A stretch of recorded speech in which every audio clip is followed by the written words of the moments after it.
आज मैं Kundan Kumar class 10 CBSE की जो बुक है फर्स्ट लाइट, उसकी आज मैं द सरमॉन एट बनारस के सेकेंड पार्ट की वीडियो बनाने जा रहा हूँ। इससे पहले कि आप मेरा फर्स्ट पार्ट का भी वीडियो अवश्य ही देखें, तभी आपको ये सेकेंड पार्ट समझ में आएगा। इसकी लाइन टू लाइन वैसा चर्चा करता हूँ। किसा Gautami had an only son and he dad. किसा गौतमी का एक ही पुत्र था। किसा गौतमी हैड एन ओनली सन, क्योंकि इससे पहले वाले वीडियो में आपको यहाँ तक बता दिया था कि it reflects the Buddha's wisdom about one inscrutable kind of suffering था। तो वह जब ये जो इनकी जो सरमॉन है, जो इनकी जो उपदेश है, यह आपको इसके बारे में बताने के लिए कोशिश करता है कि एक अनसमझे दुख के बारे में, इंस्क्रूटेबल मतलब होता है अनसमझे, न समझा हुआ, इसके दुख के बारे में बुद्ध के ज्ञान को प्रतिबिंबित करता है। यहाँ तक मैंने आपको बता दिया था। अब इसके बाद यहाँ से आता हूँ कि Kisa Gautami had an only son and he died in her grief she carried the dead child to all her neighbours asking them for medicine, and the people said, she has lost her senses, the boy is dead. किसा गौतमी के पास केवल एक ही बेटा था और वो मर गया। इन हर ग्रीफ, उसके दुख में, she carried the dead child to all her neighbours, उसके दुख में वो मरे हुए बच्चे को सभी पड़ोसियों के पास ले गई। कौन? उसकी माँ अर्थात किसा Gautami. Asking them for medicine, सबसे दवा पूछते हुए। एंड द पीपल सेड, सारे लोगों ने कहा, सी हैज़ लॉस्ट हर सेंसेस, कि वो शायद अपना दिमाग खो गई है, उसके पास दिमाग का सेंस खत्म हो गया है। कौन बोले? सारे लोग, जहाँ जहाँ वो गई। द बॉय इज़ डेड, हालांकि लड़का मर चुका है। एट लेंथ, काफ़ी देर बाद, Kisa Gautami met a man who replied to her request. Kisa Gautami एक आदमी से मिली जिसने उनकी प्रार्थना का उत्तर दिया। रिप्लाइड टू हर रिक्वेस्ट मतलब प्रार्थना। I can't give the medicine for thy child but I know a physician who can. अब मैं तुम्हारे पुत्र के लिए दवा, आई कांट गिव दी, मैं तुम्हें तुम्हारे पुत्र के लिए, दाई मतलब योर होता है, दाई चाइल्ड, तुम्हारे पुत्र के लिए दवा नहीं दे सकता। But I know a physician who can, परंतु मैं एक चिकित्सक को जानता हूँ जो कि वो दे सकता है। And the girl said, pray tell me sir who is it. और लड़की से, जो लड़की है, जो किसा गौतमी, द गर्ल सेड, उसने कही, कृपया मुझे बताओ श्रीमान कि वह कौन है। एंड द मैन रिप्लाइड, और आदमी ने उत्तर दिया, गो टू साक्या मुनि द बुद्धा, वही साक्या मुनि बुद्ध के पास जाओ, जिसका नाम बुद्धा के नाम से उन्होंने बताया। Kisa Gautami repair to the Buddha and cried. Kisa Gautami Buddha के पास गई और चिल्लाई, lord and master give me the medicine that will cure my boy. भगवान और स्वामी, मुझे वह दवा दो जो मेरे बेटे को ठीक कर दे। क्योंकि माँ है, माँ के सामने तो आप समझते ही हैं कि माँ का दिल खास करके अपने बच्चे के लिए कितना सॉफ्ट होता है और कितनी बेचैन हो जाती है वो। The Buddha answered, I want a handful of mustard seeds.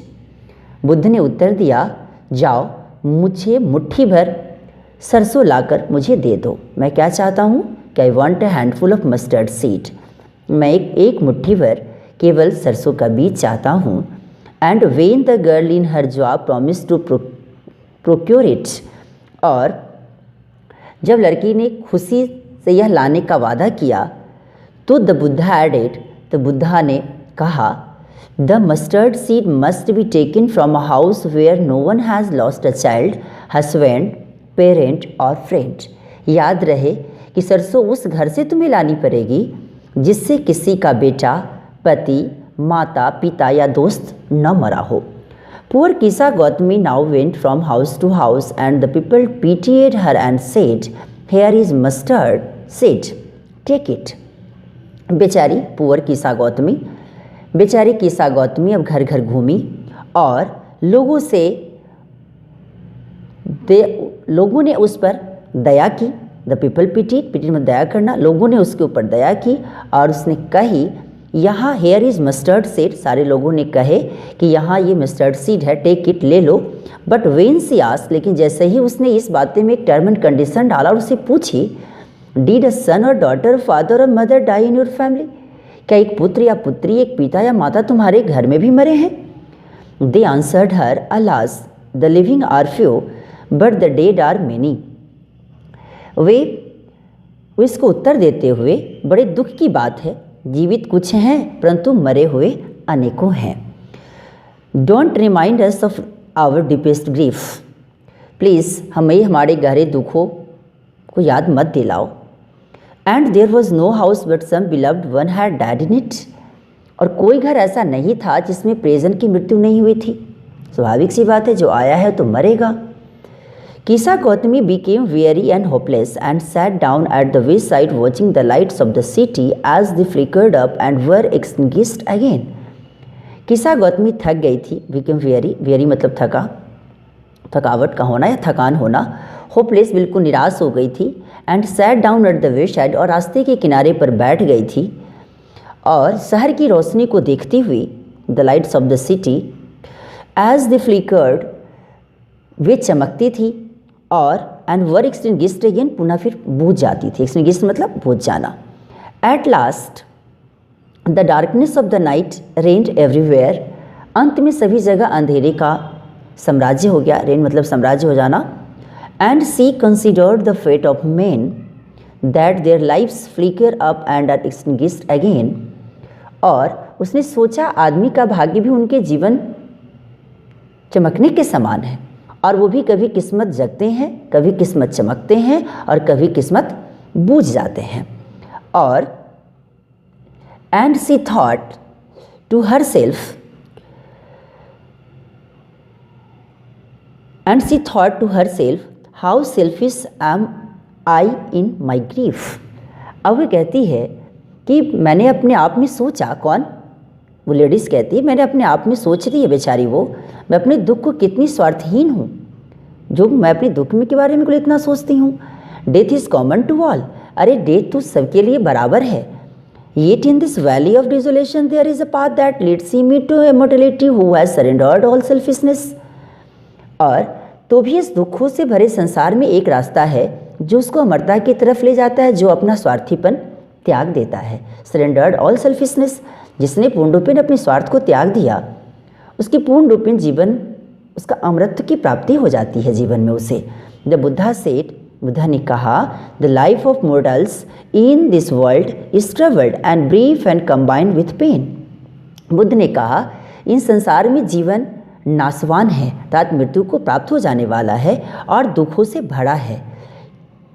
Combined with pen, दुखों से भरा है। फॉर देयर, इसी के जस्ट बाद वाले पार्ट में चलता हूँ। For there is not any means by which those that have been born can avoid dying. अब ये कहते हैं कि क्योंकि ऐसा कोई साधन नहीं, ए नॉट एनी मीन्स मतलब साधन, कोई ऐसी साधन नहीं जिसके द्वारा जो पैदा हुआ है वो अपनी मृत्यु से बच जाए। Can avoid dying. After reaching old age there is death, और बुढ़ापा आने पर मृत्यु निश्चित है। Of such a nature are living beings, जो जीवों की प्रकृति ही यही है।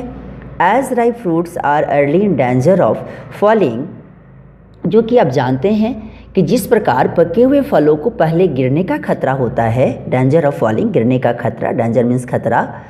सो mortals when born are always in danger of death.